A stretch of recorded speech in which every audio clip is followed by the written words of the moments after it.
সরকার বড় বিপদে আছে বললেন শামসুজ্জামান দুদু। এদিকে বিএনপি জামায়াত দেশের রাষ্ট্রীয় ব্যবস্থা ধ্বংসের ষড়যন্ত্র করছে বললেন বাহাউদ্দিন নাছিম। জানাবো শীর্ষ পদে থেকে দুর্নীতি, সরকার কি করবে। এদিকে কাঁচামরিচের ডাবল সেঞ্চুরি এবং সর্বশেষ জানাবো ফরচুন সুজে শ্রমিকদের উপর গুলি করার প্রতিবাদে বিক্ষোভ। শুনছিলেন সংবাদ শিরোনাম, এবারে বিস্তারিত। সরকার বড় বিপদে আছে বললেন শামসুজ্জামান দুদু। সাবেক সেনাপ্রধান এম এ আজিজ ও সাবেক আইজিপি বেনজির আহমেদের দুর্নীতির দায় আওয়ামী লীগ সরকার এড়াতে পারে না বলে দাবি করেছেন বিএনপির ভাইস চেয়ারম্যান শামসুজ্জামান দুদু। দুদু বলেন, সরকার বড় বিপদে আছে। গতকাল দখলদার সরকারের প্রধানমন্ত্রী সাদা চামড়া প্রসঙ্গে যে কথা বলেছেন সেটি অত্যন্ত মারাত্মক। সাদা চামড়া বলতে আপনি শেখ হাসিনা কাদেরকে বুঝিয়েছেন তা জাতির সামনে স্পষ্ট করুন। তিনি আরো বলেন, প্রধানমন্ত্রী দাবি করেছেন যে সাদা চামড়ার নতুন রাষ্ট্র বানাতে যাচ্ছে। এই কথাটি আপনাকে পরিষ্কার করতে হবে, কারণ এই কথার মধ্যে আমাদের জাতীয় স্বাধীনতা সার্বভৌমত্বের প্রশ্ন আছে। স্বাধীনতার সার্বভৌমত্ব থাকবে কিনা সেটা দেখা দিয়েছে। আওয়ামী লীগ সরকার আজকে বাংলাদেশের রাস্তাঘাট বন্দর পার্শ্ববর্তী দেশকে দিয়ে দিয়েছে বলে উল্লেখ করে দুদু বলেন, প্রধানমন্ত্রী নিজেও স্বীকার করেছেন ভারতকে এত কিছু দিয়েছেন যা ভারত কখনো ভুলতে পারবে না। ছাত্র দলের সাবেক সভাপতি বলেন, জানি আপনি অস্থিরতার মধ্যে আছেন। একসময় আপনার সেনা প্রধান এম এ আজিজ বর্তমানে সপরিবারে নিষেধাজ্ঞার মুখোমুখি হয়েছে। আপনার একসময়ের পুলিশ প্রধান বেনজির আহমেদের সম্পদ এবং ব্যাংক জব্দ করার জন্য বলেছে কোর্ট। সে শুধু আপনার সমর্থক ছিলেন না, তার ঘাড়ে চেপে পুলিশের সমর্থনে সরকার গঠন করেছেন। ঝিনাইদহ ৪ আসনের সংসদ সদস্য আনোয়ারুল আজিম আনারকে উদ্দেশ্য করে বলেন, আনার স্বর্ণ চোরাচালান সহ অনেক অবৈধ কাজের সঙ্গে জড়িত ছিল। ৭ই জানুয়ারি একটি নির্বাচন দেখিয়ে ক্ষমতায় আসা ৩ মাসের অবস্থায় প্রধানমন্ত্রী অস্থির হয়ে গেছেন বলে অভিযোগ করে দুদু বলেন, বাকি সময় এখনো পড়ে আছে। চারদিকে যে পরিস্থিতি, এখন সরকারের অস্তিত্ব নিয়ে টান পড়েছে। সরকার থাকবে কিনা, কবে যাবে, কত তারিখে পদত্যাগ করবে, এই প্রশ্ন দেখা দিয়েছে। বিএনপি জামায়াত দেশের রাষ্ট্রীয় ব্যবস্থা ধ্বংসের ষড়যন্ত্র করছে বললেন বাহাউদ্দিন নাছিম। আওয়ামী লীগের যুগ্ম সাধারণ সম্পাদক ও ঢাকা ৮ আসনের সংসদ সদস্য কৃষিবিদ আফহামা বাহাউদ্দিন নাছিম বলেছেন, বাংলাদেশের রাষ্ট্রীয় ব্যবস্থা ও গণতান্ত্রিক ব্যবস্থাকে ধ্বংস করার জন্য বিএনপি জামায়াত নানা ষড়যন্ত্র করছে।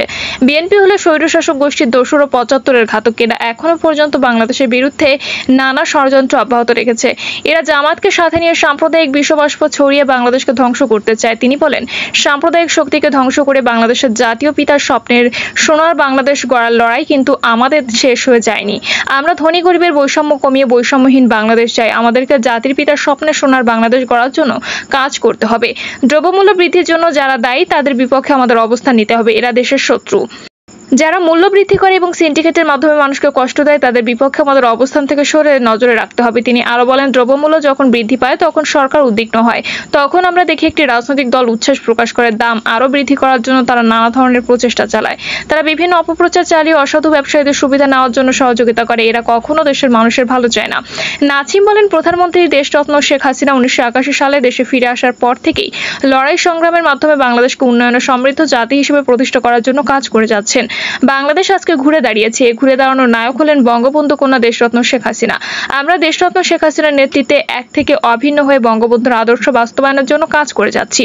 আমাদের এই আদর্শের বন্ধনকে কেউ নষ্ট করতে পারবে না। আমরা দেশরত্ন শেখ হাসিনার নেতৃত্বে এগিয়ে যাচ্ছি। আওয়ামী স্বেচ্ছাসেবক লীগের নেতা কর্মীদের উদ্দেশ্য করে তিনি বলেন, যারা দেশের বিরুদ্ধে ষড়যন্ত্র করে ও দেশের ক্ষতি করার চেষ্টা করে তাদের বিরুদ্ধে আমাদের সোচ্চার হতে হবে। ষড়যন্ত্রকারীরা দেশের বাইরে ও দেশের ভেতরে থেকে ষড়যন্ত্র করে যাচ্ছে। এদের ষড়যন্ত্র সবসময় থাকবে। আমাদেরকে সজাগ থেকে এদের সকল ষড়যন্ত্রকে মোকাবেলা করতে হবে। যারা দেশের মানুষরা দেশকে নিয়ে ষড়যন্ত্র করে তাদের হাত থেকে আমাদের গণতন্ত্রকে রক্ষা করতে হবে। হাজী মকবুল হোসেনের জীবন ও কর্মের প্রতি গভীর শ্রদ্ধা জানিয়ে তিনি বলেন, স্বেচ্ছাসেবক লীগের প্রতিষ্ঠাতা আহ্বায়ক মকবুল হোসেন মানুষের জন্য নিজেকে বিলিয়ে দিয়েছেন। তিনি সবসময় উদ্যোগী ও সাহসী মানুষ ছিলেন। তিনি কখনো হতাশ হতেন না। কখনো তিনি অন্যায়ের কাছে মাথা নত করেননি। তার সফল কর্মময় জীবন এবং জাতির পিতার আদর্শের প্রতি অকৃত্রিম আস্থাই তাকে মানুষের মধ্যে বাঁচিয়ে রাখবে। শীর্ষ পদে থেকে দুর্নীতি, সরকার কি করবে। আজিজ আহমেদের উপর মার্কিন নিষেধাজ্ঞার পরপরই আদালত বেনজির আহমেদের স্থাবর সম্পত্তি ক্রয়ের নির্দেশনা দিয়েছেন। এই দুই ঘটনায় সারা দেশ তোলপাড় চলছে। আজিজ আহমেদ সাবেক সেনা প্রধান আর বেনজির আহমেদ সাবেক পুলিশ প্রধান। দুইজনই সরকারের গুরুত্বপূর্ণ পদে ছিলেন দীর্ঘদিন।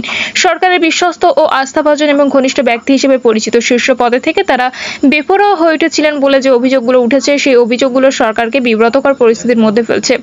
গত ২০ মে মধ্যরাতের পর আজিজ আহমেদের উপর মার্কিন যুক্তরাষ্ট্র নিষেধাজ্ঞা আরোপ করেন। ম্যাথিউ মিলারের বিবৃতিতে আজিজ আহমেদের বিরুদ্ধে দুর্নীতি পক্ষপাতের অভিযোগ উঠেছে। মার্কিন বিবৃতিতে বলা হয়েছে, আজিজ আহমেদ তার 3 ভাইকে সামরিক ব্যবসা পাইয়ে দেওয়ার ক্ষেত্রে প্রভাব বিস্তার করেছেন। এছাড়াও তাদের দণ্ড মওকুফ করার ক্ষেত্রে তিনি প্রভাব বিস্তার করেছেন বলে অভিযোগ রয়েছে। আজিজ আহমেদ একসময় বিজেপি মহাপরিচালক ছিলেন, পরবর্তীতে তিনি সেনা প্রধান হন। এই 2 সময় কেনাকাটায় তার 3 ভাইকে তিনি কোনো রকমের সহায়তা দিয়েছেন কিনা সেটি তদন্তের দাবি রাখে। তবে মার্কিন যুক্তরাষ্ট্রের এই প্রতিবেদনের ফলে একটি প্রশ্ন সামনে এসেছে, তা হলো আজিজ আহমেদ কি সরকারের সঙ্গে ঘনিষ্ঠতা সূত্র ব্যবহার করে অনিয়ম করেছেন? এটি যদি তিনি করে থাকেন তাহলে সেটি সরকারের জন্য অত্যন্ত চিন্তার বিষয়। একই রকম অবস্থা বেনজির আহমেদের ক্ষেত্রে। তিনিও আজিজ আহমেদের মতো র্যাবের মহাপরিচালক ছিলেন এবং পরবর্তীতে তিনি পুলিশ প্রধান হিসেবে দায়িত্ব পালন করেন। পুলিশের প্রচন্ড প্রভাবশালী এই ব্যক্তি সরকারের অত্যন্ত ঘনিষ্ঠ হিসেবে পরিচিত ছিলেন। অনেকে তাকে সরকারের নীতি নির্ধারক হিসেবে বিবেচনা করতেন, কিন্তু সেই বেনজির আহমেদের বেসুমার দুর্নীতির খবর সাম্প্রতিক সময় একাধিক গণমাধ্যমে প্রকাশিত হয়। প্রশ্ন উঠেছে যে শীর্ষ পদে থেকে ক্ষমতার অপব্যবহার করে এই ধরনের দুর্নীতি কতটুকু যুক্তিযুক্ত। বেনজির আহমেদের বিরুদ্ধে ইতিমধ্যে দুর্নীতি দমন কমিশন তদন্ত শুরু করেছে এবং তদন্তের পরেই বোঝা যাবে যে তার অপরাধ কতটুকু, তিনি আসলে দুর্নীতি করেছেন কিনা। কিন্তু শীর্ষ পদে থাকা এই 2 ব্যক্তির অপরাধের ঘটনা নিয়ে সারা দেশ তোলপাড় চলছে। প্রশ্ন উঠেছে, সরকারের সঙ্গে যারা ঘনিষ্ঠ হন, সরকারের সঙ্গে যাদের গভীর সম্পর্ক হয়, তারা কি দুর্নীতির সুযোগ পান? সরকারের সাথে ঘনিষ্ঠতার সুযোগ নিয়ে তারা কি অনিয়ম স্বেচ্ছাচারিতা করা শুরু করেন এবং এই অনিয়ম ও স্বেচ্ছাচারিতার ফলে কি ক্ষমতার অপব্যবহার হয়? আজিজ আহমেদ এবং বেনজির আহমেদের ঘটনার প্রেক্ষিতে এই বিষয়গুলো সামনে এসেছে। আওয়ামী লীগ টানা ক্ষমতায় রয়েছে এবং এই সময় বিভিন্ন শীর্ষ পদে নিয়োগ দেওয়া হয়েছে। সব নিয়োগই যে যোগ্যতার বিবেচনায় দেওয়া হয়েছে এমনটি বলা যাবে না। অনেকে নানা কারণে নানা সমীকরণে শীর্ষ পদ দখল করেছেন। শীর্ষ পদ দখল করে তারা যদি যোগ্যতার পরিচয় না দেন, দুর্নীতি করেন, তার দায়িত্ব কে নেবে? সেই প্রশ্নটি অত্যন্ত বড় হয়ে উঠেছে। যারা গুরুত্বপূর্ণ পদে যাচ্ছেন তারা প্রভাব বিস্তার করা, দুর্নীতি করার সুযোগ বেশি পাচ্ছেন। এই সুযোগ কাজে লাগিয়ে শুধু আজিজ আহমেদ বা বেনজির আহমেদ না, অনেকেই অনেক রকম অনিয়ম করছেন বলে বিভিন্ন মহল মনে করছে। কিন্তু প্রশ্ন হলো যে এই সমস্ত বিষয়গুলো সরকার কি নির্মোহভাবে দেখবে? বিভিন্ন সময় তারা বিভিন্ন পদে আছে, তারাই আইন বিচারের ঊর্ধ্বে কেন থাকবে? তারা কেন জবাবদিহিতার বাইরে থাকবে? আজিজ আহমেদের বিরুদ্ধে যে অভিযোগগুলো উঠেছে, যে অভিযোগগুলো যেমন পুঙ্খানুপুঙ্খভাবে তদন্ত করা দরকার, তেমনি বেনজির আহমেদের বিরুদ্ধে অভিযোগগুলো নির্মোহ তদন্ত করা দরকার। পাশাপাশি শীর্ষ পদে যারা থাকে তারা আসলে ওই পদে থেকে প্রভাব বিস্তার করেন, অন্যায় দুর্নীতি করেন কিনা সে ব্যাপারে একটি মনিটরিং ব্যবস্থা থাকা দরকার জবাবদিহিতা। না হলে এই শীর্ষ পদে দুর্নীতির কালিমা সরকারের মুখেই লাগবে। কাঁচামরিচের ডাবল সেঞ্চুরি।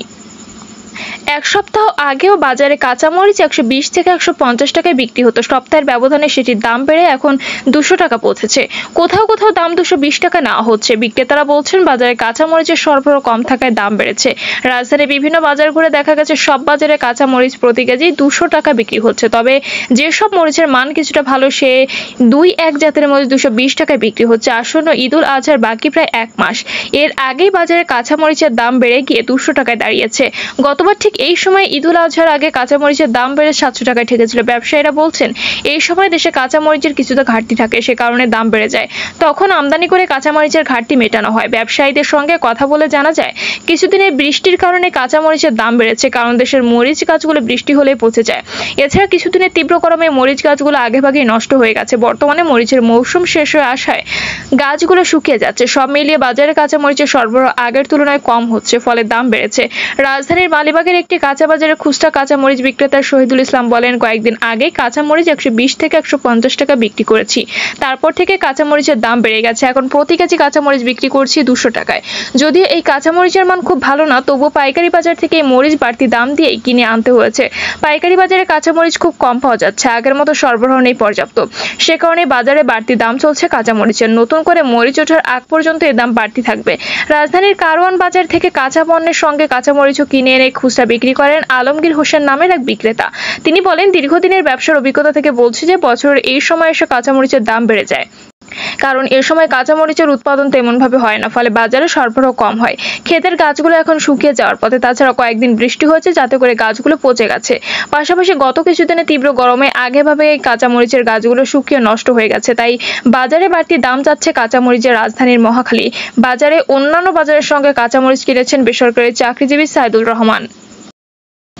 দর্শক, এই ছিল এখনকার সর্বশেষ সংবাদ। আপডেট সব সংবাদ পেতে চ্যানেলটি সাবস্ক্রাইব করে বেল আইকনটি ক্লিক করে রাখুন।